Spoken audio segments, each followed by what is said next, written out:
कर्नाटक में शानदार जीत के बाद एक तरफ जहां कांग्रेस का मनोबल बढ़ गया है, वहीं दूसरी तरफ कांग्रेस अध्यक्ष मल्लिकार्जुन खड़गे भी चर्चा में आ गए हैं। खड़गे ने अपनी काबिलियत से उन विरोधी दलों को बड़ा झटका दिया है जो उन्हें कांग्रेस का कठपुतली अध्यक्ष बता रहे थे। देखिए रिपोर्ट।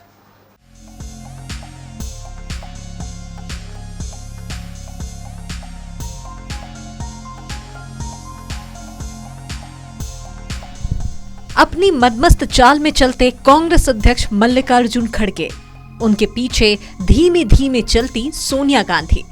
कांग्रेस के इन दो नेताओं की तस्वीर सोशल मीडिया पर वायरल क्या हुई, इसका राजनीतिक विश्लेषण शुरू हो गया।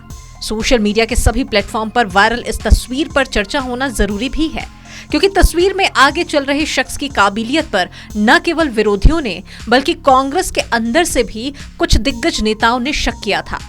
मगर कांग्रेस की कर्नाटक में शानदार जीत के बाद कांग्रेस अध्यक्ष मल्लिकार्जुन खड़गे ने अपने विरोधियों को चुप करा दिया है।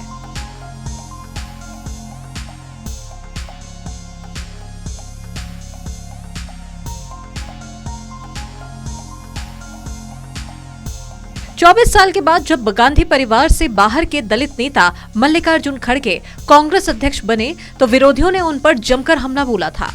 बीजेपी ने खड़गे पर तंज कसते हुए कहा था कि वह एक कठपुतली साबित होंगे और गांधी परिवार की ओर से रिमोट से नियंत्रित किए जाएंगे। तो वहीं दूसरी तरफ सियासी गलियारों में एक बड़ा सवाल उठने लगा था कि गांधी परिवार के साए से मुक्त होकर खड़गे मनमाफिक फैसले ले पाएंगे। कांग्रेस के भीतर से भी खड़गे के विरोध में आवाज उठने लगी थी। पार्टी के अंदर शशि थरूर की हार को इस तौर पर देखा जा रहा था कि अध्यक्ष चुनाव का फैसला पहले से ही खड़गे के पक्ष में था।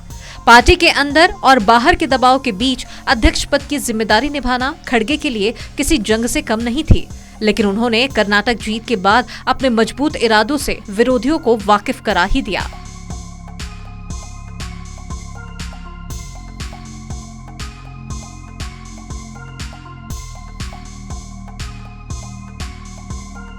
कर्नाटक की लगभग 23% आबादी दलित है। प्रदेश की 35% सीटें अनुसूचित जाति के लिए आरक्षित है। इन सीटों पर कांग्रेस का प्रभाव खड़गे की वजह से ही बढ़ा और सत्तारूढ़ बीजेपी को भारी शिकस्त मिली। कर्नाटक से 9 बार विधायक रह चुके खड़गे का इस इलाके में खासा प्रभाव था। हालांकि इन्हें कभी भी मुख्यमंत्री बनने का मौका नहीं मिला, लेकिन राष्ट्रीय राजनीति में आने के बाद वह कांग्रेस के लिए कर्नाटक के सबसे प्रभावशाली नेताओं में से एक बन गए।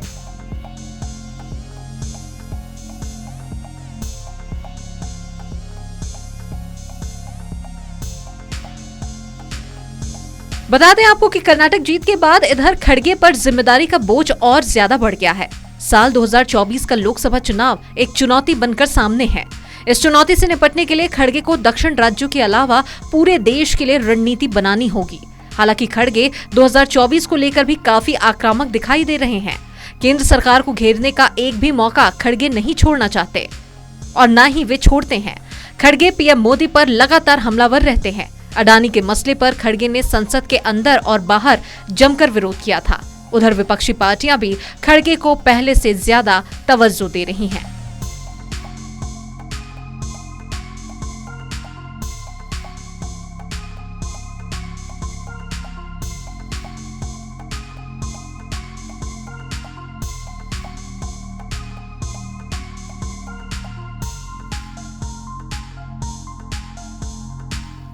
Bureau report, KBC news.